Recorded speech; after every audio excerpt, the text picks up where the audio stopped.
Hello and welcome back. Today we are here with Rianna Sanchez and we are giving you your update for our next Vitality conversation that is coming February 4th at 4 o'clock.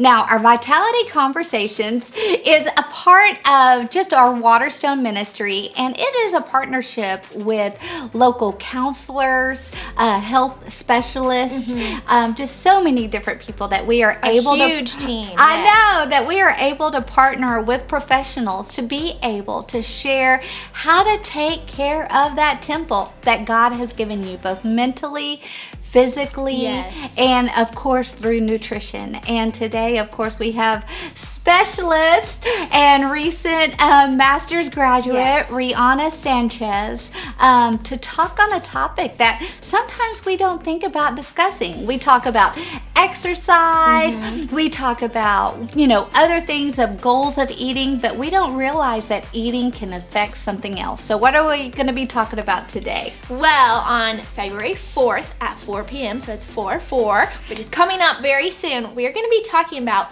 fertility and infertility. Wow, And before you're like, well, that's not for me, I want to share that fertility is just a marker, an outside marker of health. And when your body is so stressed on other things that it stops maybe ovulating or prioritizing fertility, that doesn't just affect your chances of having kids or your ease of conceiving. It's an inward sign that something deeper is going on. So this talk is not just for people who are wanting to get pregnant or who are pregnant or who are postpartum and wanting to heal their body. But this is also for people who are maybe like 10, 11, 12, 13, 14. It is going to be a type of topic that teaches you how to steward your body, steward your hormonal health through nutrition and through exercise, spiritual nutrition of sorts, and then also things that you can take, supplements that you can take, or things that you can do to optimize your body's hormonal health, not just for now, but for the future. And this is also for parents who nowadays, children are starting to show signs of hormonal issues or all kinds of other health issues very early, that wanting to protect and steward their fertility and their health now is something that is very rewarding, and also what God has called us to do as parents, to want to steward the children that He has given us. So on the 4th at 4 p.m. we will be going through a very broad surface but also deep level. Like, it should be able to affect those who don't know anything and those who feel like all they've done is study how to get pregnant. It should be able to be one for everybody to get there, but we're excited to see you. Well, it's amazing how, even when we were here about 10 years ago, I had some parents come to me and they're littles, first grade, second grade, and they were starting, just their bodies were already changing. They were already starting cycles in first grade and second grade.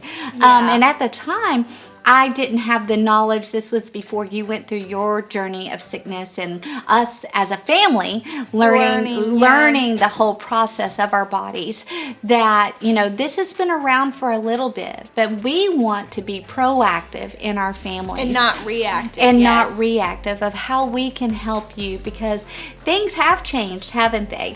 So over the last few years. So these are some tools for our toolbox to be able to prepare, like she said, not only ourselves, but also that next generation. And that is what part of the Wonder Project is creating leaders for the next generation. And so we want to be as strong as we can be, as healthy as we can be. And so I know that for you, what do you think would be the one key component that you'll be sharing with us? That's hard. The key component is that there isn't just one fix. That most of the time there isn't just one thing that needs to be altered.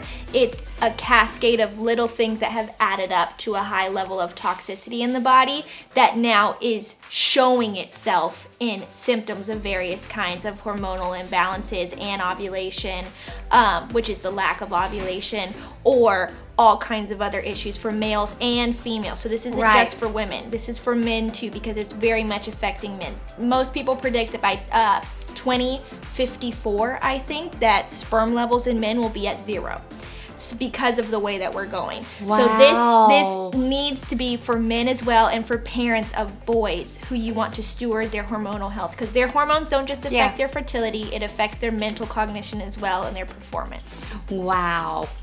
That is going to be a lot. I know, Yes. and we've talked a lot about that. Mental fog, performance, all of it is tied together. So Yes. we look forward to having you with us again on February 4th at 4 o'clock. And it is our vitality conversation. And so it is vitality. It is strengthening. So go ahead and mark your calendar, and we would love to have you out with us. Thank you, Rianna. You're welcome. For being We'll with see us you today. there. Bye.